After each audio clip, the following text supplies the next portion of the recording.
This is the Barbados Today evening news for Thursday, April 5th. Thank you for joining us. I am Mary Claire Williams. Our top story this evening, the man accused of murdering police constable Shane Welch has been remanded to prison. 26-year-old Aplon Ishmael Paris of Tate Road, Britonsville, appeared before Magistrate Elwood Watts at the Oistins Magistrates Court today. He faced several other charges, including assault to prevent lawful apprehension, malicious communication, and burglary. He pleaded guilty to malicious communication and was sentenced to 3 months in prison. He was not required to plead to the murder charge and was remanded until May 3rd. He was also charged with assaulting Acting Station Sergeant Leslie Arthur to prevent his apprehension. He was not required to plead to that charge, as this is a matter for the District C jurisdiction. It was adjourned to April 10. He was also not required to plead to the burglary charge, as this is a matter that has been adjourned to be heard in the District E Magistrates Court on April 12. In other news this evening, political analyst Peter Wickham is blaming Prime Minister Freundel Stuart for what he says is the current climate of absurdity in local politics. Wickham was responding to the establishment of the Political Prostitutes Party, which is now the 7th political party to be contesting this year's general election. He says individuals are now making a mockery of the electoral process. I think that we have already gotten into the realm of the absurd. I think the fact that we're having this conversation says that we've stepped into that realm. And I think I made the point last time I spoke to you that we stepped into that realm a long time ago, because we are already in a historic period where we're going now on a month that Parliament has been dissolved and the Prime Minister hasn't indicated when he's going to call the next election. I think that's the most absurd thing. So this is small potatoes now. This matter of a prostitutes party is all consistent with the political circus that we are now in the realm of. And fellow political scientist Dr. George Bell says the latest organization should not be taken seriously. I don't think that anybody should make a serious comment on that, and I'm not going to make a serious comment on it. I've already spoken to third parties, and that should cover that issue. I'm not going into anything that anybody comes over anybody's head on this very moment. Let them establish the party. There are growing calls for authorities to remove a structure at the entrance of the villages at Coverley along the Adams section of the ABC Highway. And the African Heritage Foundation is also calling on the Director of Public Prosecutions, Donna Bab Agard, to discontinue the case against Felicia Holder, who is accused of causing the death of her 11-year-old son by dangerous driving 3 years ago. President of the African Heritage Foundation, Paul Rock, says it is time to take action against what he says is the illegal construction to the entrance at the villages at Coverley. We're asking why hasn't the contractors been called to task, and more so, why hasn't the Town and Country or authorities moved the structure themselves, saying that they deemed it was hazardous, dangerous, and illegal to be there. We have had cases before where in other areas, like in Deacon some years ago, there was a case where some of the fellas had built up some little kiosks and things to do, the little different activities, cut hair, sell fruits, you know. The Town and Country deemed that to be illegal, and they moved in quite quickly and pushed down the structure, right? Or the structures, and they have done that on a number of occasions. So we question why this wasn't done in that case, and why 3 years after Felicia Holder is now being accused, really, of reckless driving, causing the death of her son. The foundation will present a petition to the DPP next month. Meanwhile, trustee of the foundation, Keturah Bab, says she fears that more accidents will occur if the structure is not removed.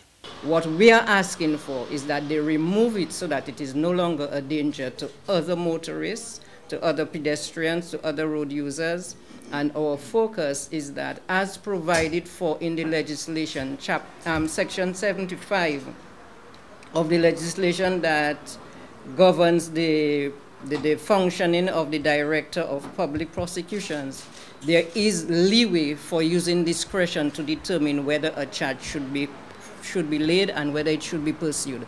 That is our focus. We do not want to get into what other things should be done, but we think that this structure posed an impediment to public safety, to the safety of road users, both motorists and pedestrians, that it should be removed so no such other kinds of fatalities or accidents can occur. The Caribbean Tourism Organization is looking to capitalize on emerging digital markets. This morning, the CTO signed an agreement with blockchain technology company BIT to facilitate payment for tourism-related products and services.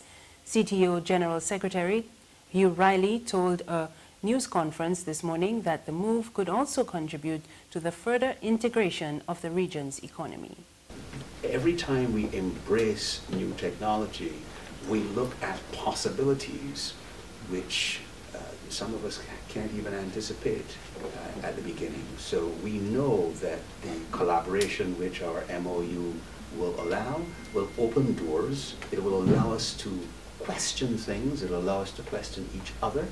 We already have a number of questions which have been raised by our research department here at the CTO, and they're anxious to see how the MOU can lead to answering questions about visitor spend, following the way the money is spent, following the way that the tourism dollars permeate all sectors of our economy. So we believe that this MOU between the Caribbean Tourism Organization and BIT will open doors that will benefit the member countries of the CTO as well as the Caribbean public in general. There's regional and international news after this short break.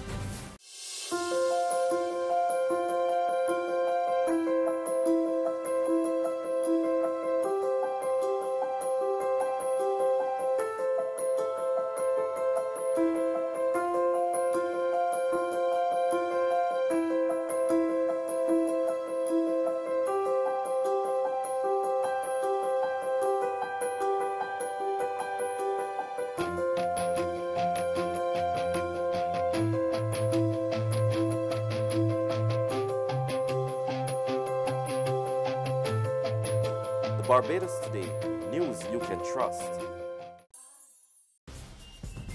Thank you for staying with us. We're back with news from the region. Trinidad and Tobago's Prime Minister, Dr. Keith Rowley, is reaffirming his country's commitment to Dominica and the wider CARICOM. It follows what he says is a mishap that occurred in Port of Spain when that country voted against a waiver for Roseau on its assessed quota contribution to the OAS for 2018 to 2019. Rowley has received a report on the circumstances that led to his administration not supporting the request, and he told reporters today he was shocked and embarrassed as any other citizen following the March 23 vote. On the international scene, Russia has accused the United Kingdom of inventing a fake story and playing with fire over the Salisbury spy poisoning. Moscow's UN ambassador told a meeting of the UN Security Council that, quote, "We have told our British colleagues that you are playing with fire and you will be sorry," unquote. Russia denies the UK's claims that it is behind the attack. The former Russian spy, Sergei Skripal, and his daughter were found unconscious in Salisbury on March 4th. Ms. Skripal is currently recovering in hospital, but her father remains critically ill. And that's news this evening. Remember, you can get more on our website, www.barbadostoday.bb. You can also subscribe to our e-paper, email updates, and like us on Facebook. We're on Izumi Media in bus terminals and on Screenplay at supermarkets and gas stations near you. You can also find us on Mix 96.9 FM. I am Mary Claire Williams. Good evening.